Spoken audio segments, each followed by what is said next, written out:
नमस्कार, मी स्वाती गोडसे. आपण पाहताय न्यूज 18 लोकमत. दुपारच्या बातम्यांमध्ये आपल्या सगळ्यांचं स्वागत. बुलेटिनची सुरुवात या घडीच्या महत्त्वाच्या बातमीनं.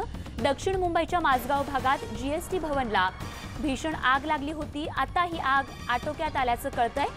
दुपारी 12:30च्या सुमारास 8व्या आणि 9व्या मजल्यावर ही आग लागली होती. सुदैवानं यामध्ये कोणतीही जीवितहानी झालेली नाहीये. तर 16 फायर इंजिनसह अग्निशमन दलाच्या 30 गाड्या घटनास्थळी आग विझवण्यासाठी दाखल झाल्या होत्या. इमारतीतील सर्व लोकांना सुखरूप बाहेर काढण्यात यश आलंय.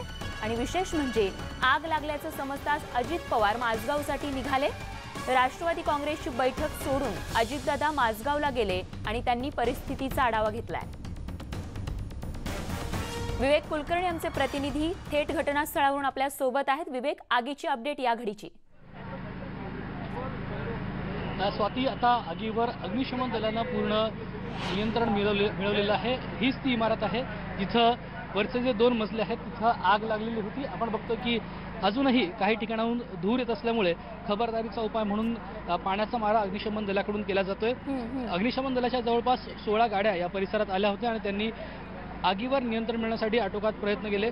ही आग खालच्या मजल्यावर जाऊ नये यासाठी देखील अग्निशमन दलाने प्रयत्न केले होते.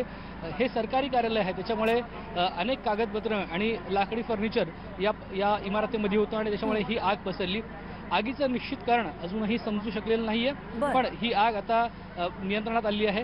काही वेळापूर्वी ही आग सातत्यानं भडकत होती, पण अग्निशमन दलांनी शर्थीचे प्रयत्न केले आणि इतर मजल्यावर ही आग लागू दिलेली नाहीये. विशेषतः हा जो वरचा भाग आहे, या वरच्या भागात सातत्यानं आग भडकत होती. त्याच्यावर नियंत्रण मिळवायला थोडासा वेळ अवधी अग्निशमन दलाला लागला. मात्र हाच सगळ्यात शेवटचा भाग होता की जिथं आग सारखी भडकत असल्याचं दुसरं दृश्य दिसत होतं. आता मात्र आगीवर नियंत्रण मिळवलेलं आहे. अग्निशमन दलाचे प्रमुख देखील इथं आलेले होते. उपमुख्यमंत्री अजित पवार हे देखील इथं आले होते. त्यांनी तातडीनं अग्निशमन दलाच्या प्रमुखांशी संपर्क साधला, मनपा आयुक्तांशी संपर्क साधला आणि इथं अधिकची कुमक मागवली. त्याच्यामुळे आगीवर नियंत्रण मिळवलेलं आहे. इथं कोणीही जखमी झालेलं नाहीये, कोणाची जीवितहानी झालेली नाहीये. जवळपास 3,000 ते 3,500 कर्मचारी इथं काम करत असतात. मात्र या 2 मजल्यावर जे कर्मचारी होते त्यांना सुखरूप बाहेर काढण्यात अग्निशमन दलाला यश मिळालेलं आहे. स्वाती. अगदी विवेक. सागर कुलकर्णी आपले प्रतिनिधी देखील आपल्या सोबत आहेत. त्यांच्याकडे काय अपडेट आहे ती देखील जाणून घेऊया. सागर, मोठी आग होती आणि उपमुख्यमंत्र्यांनी देखील घटनास्थळी धाव घेतलेली आहे. आता या ठिकाणी आग आटोक्यात आहे, मात्र कूलिंग ऑपरेशन सुरू आहे. आपल्याकडे काय अपडेट? आत्ता आग बऱ्यापैकी नियंत्रणात आल्याचं दृश्य आहे, पण तरी देखील फायर ब्रिगेड पाणी मारण्याचं काम मोठ्या प्रमाणात या भागामध्ये करत आहेत. ही दृश्य जर पाहिली तर आपण पहिली जीएसटीची इमारत आहे ती बऱ्यापैकी पूर्ण आग नियंत्रणात आल्याचं दिसून येतं. दुसऱ्या बाजूला मात्र पलीकडे कोपऱ्यात अजूनही 1 ते 2 रूममध्ये आगीचे धूर जे आहेत ते थोडेसे दिसत आहेत. तिथे देखील पाणी मारण्याचं काम शिडीच्या माध्यमातून इथे लावण्यात आलेले आहे आणि पाणी मारलं जात आहे. फायर ब्रिगेडचे साधारणतः 20 पेक्षा जास्त गाड्या इथे आलेल्या आहेत. पूर्ण आगीवर नियंत्रण अद्यापही झालंय असं म्हणता येणार नाही, कारण की जसं फायर ब्रिगेडच्या वतीने सांगण्यात आलं नाही. रहांगदळे यांच्याशी आपली प्रतिनिधी स्वाती लोखंडे आता काही क्षणांपूर्वी बोलली होती. त्यांची काय प्रतिक्रिया आली, नेमके आगीचं कारण, जीवितहानी आणि आता आगीची परिस्थितीबाबत ऑफिशियल काय स्टेटमेंट सांगितलं? खरं तर सागर, रहांगदळे त्याचबरोबर अतिरिक्त आयुक्त सुरेश काकाणी यांच्याशी आपलं बोलणं झालं आणि त्यांनी स्पष्टपणे सांगितले की इथे कुणीही म्हणजे अडकलं नव्हतं, जीवितहानी झालेली नाहीये. आगीवर नियंत्रण मिळवण्याचं काम केलं जात आहे, पण पूर्ण नियंत्रण मिळवण्यात आलेलं नाहीये. जर आता आपण बघितलं की मुंबईमध्ये फायर हायड्रंट हे जवळच असल्यामुळे किंवा पाणी पटकन पोहोचू शकल्यामुळे आगीला नियंत्रण मिळवण्यात आलेलं आहे. आपण हे दृश्यांमधून पण दाखवलं की जवळच इथे फायर हायड्रंट आहेत. महत्त्वाची आणि बिग ब्रेकिंग सागर आत्ताची की 10व्या माळ्याला कोणत्याही प्रकारे ओसी नव्हती, म्हणजे अनधिकृत हा मजला होता. त्यामुळे ही आताची सगळ्यात मोठी ब्रेकिंग आहे की इथे कोणत्याही प्रकारचं परवानगी नव्हती, तरी 10वा मजला चढला होता आणि शेवटी आग ही इथेच लागलेली आहे. सागर. मुंबई महापालिका प्रवीणसिंह परदेशी जे आहेत त्यांनी आयुक्तांनी सांगितलं होतं की 8वा आणि 9वा जो मजला आहे तो पूर्ण बंद केला होता आणि त्याच्या स्वरूपाच्या ज्या अतिधोकादायक इमारती असल्याचं पत्र देखील दिलं होतं, त्याच्यामुळे तो बंद केला होता. पण ही एक मोठी गोष्ट आहे की 10वा जो मजला होता तो अनधिकृत पद्धतीने वर जो आपण दिसतोय पत्रे आणि या बाकीच्या गोष्टी आहेत त्या देखील दिसत आहेत, त्या पूर्ण जळून गेलेले आहेत. अशा परिस्थितीमध्ये अद्याप ही फायर ब्रिगेड आग विझवण्याचं काम सुरू करत आहे. अद्याप ही आग पूर्ण विझलेली आहे असं अधिकृतरित्या फायर ब्रिगेडकडनं जाहीर केलं गेलं नाही. विशेष म्हणजे अजित पवार स्वतः इथे होते, महापालिका आयुक्त, ऍडिशनल कमिशनर, सर्व यंत्रणा इथं आल्या होत्या. पण त्यावेळेस मात्र चीफ फायर ब्रिगेड ऑफिसर जे आहेत ते मात्र इथं अनुपस्थित होते. त्याच्यामुळे अजित पवार यांनी नाराजी व्यक्त केली महापालिका आयुक्तांकडे. त्यानंतर महापालिका आयुक्तांनी बोलवलं, मोठ्या प्रमाणात नाराजी व्यक्त केली. हे सर्व सगळ्या पार्श्वभूमीवर तुर्तास तरी आग जी आधी होती ती त्या तुलनेने कमी झालेली आहे. संपूर्ण आग विझलेली नाही. जी प्राथमिक माहिती मिळते त्यानुसार जीवितहानी मात्र अद्याप कुठली झाल्या नसल्याची माहिती समोर येत आहे. अगदी सागर, आणि महत्वाची गोष्ट समोर आलेली आहे ती म्हणजे 10वा मजला जो की अनधिकृत आहे त्याच मजल्याला ही आग लागलेली आहे. त्यामुळे या संदर्भात आता आपण पालिकेशी संवाद साधून ते आता काय ऍक्शन घेणार हे बघणं महत्वाचं ठरणार आहे. आपली सहकारी ज्योत्स्ना गंगणे देखील आपल्या सोबत आहे. ज्योत्स्ना, तुझ्याकडे काय अपडेट? सुदैवाने कोणीही जखमी झालेलं नाही अशी माहिती आपल्याला आतापर्यंत तरी कळतीये. नक्कीच स्वाती, मात्र जीएसटी भवनच्या ज्या 8व्या फ्लोअरवरती जे कर्मचारी जे आहेत ते जीव मुठीत घेऊन या ठिकाणी पळत आले जेव्हा त्यांना कळालं की आग लागलेली आहे. आपल्यासोबत ते कर्मचारी जे आहेत आपण त्यांच्याशी बातचीत करणार आहोत की जे आग लागली त्यावेळेस जीएसटी भवनच्या 8व्या मजल्यावरती होते ज्या ठिकाणी आग लागली. काय सांगाल, कितव्या मजल्यावर तुम्ही काम करता आणि कशा प्रकारे तुम्हाला कळलं की आग लागली? मी 8व्या मजल्यावर काम करते जुन्या बिल्डिंगला. तर खिडकीतून पाहिलं तर धुवा म्हणजे हे धूर येत होते बराच. मग आम्ही दोघी तिघींनी आयडिया केली की बॅग उचलली आमची सरळ आणि सरळ खाली उतरलं आणि सगळ्यांना सांगितलं की आग लागलेली आहे नवीन बिल्डिंगला. सगळ्यांनी खाली उतरा आणि मग खाली लिफ्टने आलो. लिफ्टने आल्यावर सिक्युरिटीला सांगितलं वरती लोकांना सोडू नका, डीलर वगैरे येतात त्यांना बंद करा तुम्ही, वरती आग लागलेली आहे. मग सगळे लोक बाहेर आले, आम्ही बाहेर म्हणजे बऱ्याच जणांना आम्ही सांगितलं त्या गोष्टी. काय सांगाल, कशा पद्धतीने आग काय वाढत चाललेली, कशा पद्धतीने तुम्हाला कळालं की आग लागली? आग वाढतच चाललेली. आम्ही खाली येऊन बघितलं तर जास्तच वाढत चाललेली आणि आम्ही त्याच्यात खाली उतरायला लावले होते आम्ही तिघीजण खाली. मॅडम, काय सांगाल की ज्या वेळेस तिथे आग लागली साधारण किती कर्मचाऱ्यांचा, किती स्टाफ असेल त्या ठिकाणी? 7-8 हजार असेल ना, 7-8 हजार असेल. एवढे सगळे कर्मचारी आम्ही लिफ्टने खाली उतरले. मग ज्या वेळेस आग लागली असं तुम्हाला कळलं, सायरन वगैरे काही वाजला? काहीच वाजलेलं नाही, काहीच वाजलेलं नाही. आम्ही डायरेक्टच खाली उतरलो. अच्छा, मग तुम्ही पायऱ्यांनी उतरला, लिफ्टने उतरला, कसं उतरला? पायऱ्यांनी उतरलो आम्ही. हळूहळू पायऱ्यांनी उतरून सगळे खाली आले. हजारोच्या संख्येनं या ठिकाणी कर्मचारी काम करतात. मग पायऱ्यांनी उतरताना म्हणजे गर्दी झाली असेल? भरपूर गर्दी झाली. पण 4 चिने असल्यामुळे त्याच्यामुळे आम्ही सगळेजण खाली उतरलो. काय सांगाल सर, एकूणच काय परिस्थिती होती? तुम्ही स्वतः सुद्धा जीव मुठीत घेऊन पळाला, कशा पद्धतीने बाहेर पडलात? यांनी जसं महिलांनी सांगितलं की सायरन वाजले नाहीयेत त्या ठिकाणी. काही आतमध्ये इमारतीमध्ये अग्निशामक दलाचे जे लाल डबे असतात छोटे, ते फायर एक्सटिंग्विशर, ते होते का आतमध्ये? व्यवस्था सगळी आहे. आमचं पूर्वीचं फायर ब्रिगेडचं स्वतंत्र खातं होतं. त्या ठिकाणी जवळ 2014 साली 25 पदं भरायला परवानगी दिलेली आहे शासनाने प्रशासनाला. परंतु आजपर्यंत ते 25 पदं भरलेली नाहीत. त्याच्यामुळे फक्त एकच फायर ब्रिगेडचा माणूस होता, तोच फक्त धडपड करत होता. परंतु त्या एकट्याने काय जमलं, त्यालाही बाहेर काढावं लागलं, आम्हाला त्यालाच बाहेर काढावं लागलं. म्हणजे अशी परिस्थिती झाली. तो धुरात घुसलेला होता, परंतु एकटाच होता तो, त्याला आम्ही बाहेर काढलं आणि मग खाली आम्ही सांगत आलो की बाबा आग लागली, सगळ्यांनी खाली खाली पळा.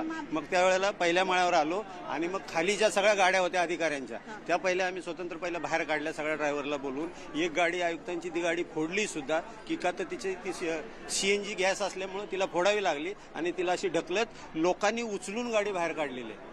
म्हणजे अशी बाजूला ठेवलेली आहे. का तर ते ड्रायव्हरचं मला वाटतं ते स्टिअरिंग लॉक केलेलं होतं, त्याच्यामुळे त्याला हलवता येत नव्हतं. मग ती उचलून अशी बाजूला काढलेली आहे आणि मग फायर ब्रिगेड आलं. माझं असं प्रामाणिक म्हणणं आहे की फायर ब्रिगेडला फोन केला, सगळं काही लवकर झालं, परंतु त्यांना यायला जवळजवळ 15-20 मिनिटं लागली. यापूर्वी अशा अनेक आगी लागल्या, परंतु स्वतंत्र आमचं फायर ब्रिगेड असल्यामुळं ते तिथल्या तिथं विझवत होते, अशी आग पसरत नव्हती. माझं एकच म्हणणं आहे प्रशासनाला की ती जर 25 पदं भरली असती तर ही आता आपल्यावर वेळ आली नसती. ते आपल्याच फायर ब्रिगेडच्या लोकांनी ती तात्काळ आग विझवली असती. एकूणच असं सांगण्यात येते, माहिती मिळते की वरती अनधिकृत बांधकाम जे आहे 10वा मजला तोही बांधण्यात आला होता. काही माहिती आहे या संदर्भात तुम्हाला? 10वा मजला बांधण्यात आलेला होता हे आम्हाला माहिती आहे, का तर जागा अपुरी पडत असल्यामुळे वरती 10वा मजला. पण तो अधिकृत का अनधिकृत हे आम्ही सांगू शकतो का? तर आयुक्तांनी ते लोकांना काम चालव, म्हणजे जिथं रिपेअरिंग चालू असले की वर जा, खाली ये, म्हणजे प्रत्येक वेळेला आमचं इस्टॅब्लिशमेंट बदली करत होते की बाबा तुम्ही तिकडे जा, हा माळा बदली करायचा, हा रिपेअरिंग करायचा, तुम्ही वर जा, मग तो माळा रिपेअरिंग करायचा, परत दुसरा माळा रिपेअरिंग. त्यामुळे त्यामुळे तो मळा बांधलेला होता त्यांनी. एक शेवटचा प्रश्न, सायरन वाजलेला नाही असं या महिलांनी सांगितलं, सायरन ऐकला तुम्ही? नाही, सायरन आम्ही ऐकलेला नाही. लोकांनीच बोंबाबोंब केली की आग लागली, खाली या, खाली या. अतिशय दयनीय परिस्थिती आपल्याला या ठिकाणी कळून येते स्वाती, कारण जीएसटी भवन मध्ये कुठल्याही प्रकारचा सायरन वाजला नाही. आग लागण्याचं सगळ्यात पहिल्यांदा जर सूचना, सर्वात पहिल्यांदा जर आपल्याला माहिती कळत असेल तर ती सायरनमुळे कळते. मात्र ही सरकारी इमारत, जीएसटी भवन सारखं महत्वाचं हे इमारत असून सुद्धा या ठिकाणी आगीचं सायरन जे आहे ते वाजलं नाही. लोकांनी अक्षरशः आरडाओरडा केला जेव्हा त्यांना संशय आला की ते आग लागली. सुरक्षेचा खूप मोठा अभाव खरं तर या ठिकाणी आपल्याला बघायला मिळतोय. घटनास्थळावरून अशीच अपडेट आमच्यापर्यंत पोहोचवत राहा. तुर्तास सागर, ज्योत्स्ना, तुमच्या सगळ्यांचे खूप खूप धन्यवाद. अशीच अपडेट आपल्याकडून जाणून घेत राहू. तर याच संदर्भात काही वेळापूर्वी महापालिका आयुक्त प्रवीण सिंग परदेशी यांच्याशी बातचीत केली आमचे प्रतिनिधी सागर कुलकर्णी यांनी. म्हणून आपण आत गेला होता, बेसिक त्या ठिकाणी तो बंद करण्यात आला होता एरिया, असं सांगितलं गेलं होतं. नेमकी काय स्थिती?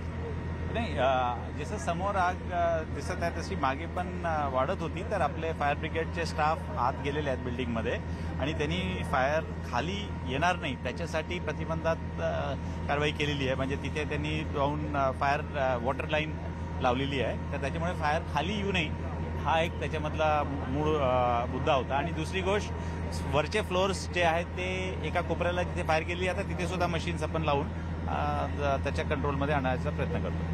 जीवितहानी याच्यामध्ये प्रायमरी नाही आहे दिसते? हां, कारण सेल सायन्स विभागाने खूप चांगलं काम केलं. जशी आग लागली तशीच त्या सगळे स्टाफला तिथून इव्हॅक्युएट केला. तर त्या इव्हॅक्युएट केल्यामुळेच जवळपास सगळे लोक सुरक्षित झाले. सर, पण सगळ्या गोष्टीमध्ये प्रश्न असा उपस्थित होतो की ह्या ठिकाणची इमारत बदलावी अशा स्वरूपाची मागणी केली जात होती. पण त्याचं रिपेअरिंग आणि स्ट्रक्चरल रिपेअर सुरू आहे. आता IIT आणि BGTI त्यांच्या माध्यमातून सुद्धा स्ट्रक्चरली बिल्डिंग सेफ आहे की नाही तो सगळं दुरुस्ती करूनच त्याचा वापर होणार आहे. फायर ऑडिट हा प्रश्न उपस्थित झाला होता. फायरच्या नंतर होईल फायर ऑडिट, म्हणजे कारण काय होते. धन्यवाद. महापालिका आयुक्त प्रवीण सिंह परदेशी हे होते आणि त्यांचं मत असं होतं की या संदर्भात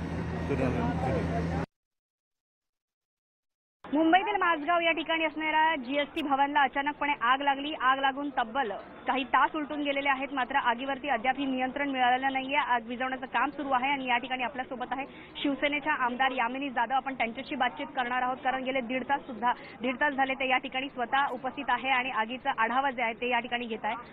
काय सांगाल की आगीची सध्या काय परिस्थिती आहे, काय काय तुम्हाला आतापर्यंत माहिती कळली? आता मी येथे, मला ज्यावेळेला ही बातमी कळली त्यावेळेला मी पोहोचले तेव्हा आग खूप भडकलेली होती, पण आता एक दीड तासानंतर बरीच आग आटोक्यात आलेली दिसते आणि अग्निशमक दलाने त्यांचं काम अगदी उत्तमरित्या पार पाडलेलं दिसतंय. काही म्हणजे जीवितहानी, काही कोण जखमी वगैरे झाल्याची माहिती अद्याप मिळालेली नाही. सगळे जेवढी स्टाफ आहे तेवढ्या सगळ्यांना सुरक्षित ऑलरेडी बाहेर काढलेलं होतं, त्यामुळे अशी कुठलीही कॅज्युअल्टी झालेली नाही. मॅम, जीएसटी भवनला आग लागलेली आहे, आता अर्थसंकल्प सादर होणार आहे, अशामध्ये जीएसटी भवनला आग लागणं आणि कारण 8व्या फ्लोअरला आग लागलेली आहे, कुठेतरी महत्वाचे कागदपत्र जळाली असतील असं तुमची शंका आहे तुम्हाला या ठिकाणी? आता इथे खालून काहीतरी आपण कमेंट करणं फार कठीण आहे, कारण हे रिपेअरमध्ये आहे, त्यामुळे त्या नक्की फ्लोअरला काय ठेवलं होतं काय नाही ठेवलं होतं हे मला सांगणं कठीण आहे. पण तसं जर काय झालं असेल तर आताचं डिजिटल असतं त्यामुळे सेकंड स्टॉक असतोच जवळ, पण आता मला त्याच्यावर काही सांगता येणार. या इमारतीचं स्ट्रक्चरल ऑडिट झालं होतं का, याबद्दल तुम्हाला माहिती आहे? आगीविषयी ऑडिट झालं होतं का, याविषयी तुम्हाला काय माहिती आहे? मला सध्या तरी माहिती नाही आहे की याचं झालंय की नाही आहे, पण जर झालं असेल तर अशा पद्धतीची आग लागणं फार कठीण असतं, पण ती माहिती मी घेईन आणि नक्कीच आता फायर ब्रिगेड तुम्हाला जास्त चांगलं याच्यावर कमेंट करतील, कारण ते आग विझवताना त्यांना अग्निरोधक काही आतली यंत्रणा आहे नाही आहे ती जास्त ते चांगले सांगू शकतील आपल्याला. धन्यवाद. तर आपल्यासोबत होत्या शिवसेना आमदार यामिनी जाधव, ज्यांचं असं म्हणणं आहे की या ठिकाणी स्ट्रक्चरल ऑडिट झालं होतं की नाही याबाबत अद्यापही माहिती नाहीये, मात्र या ठिकाणी चौकशी जरूर व्हावी. जर्नलिस्ट विनायकसह ज्योत्स्ना गंगणे, न्यूज 18 लोकमत, मुंबई.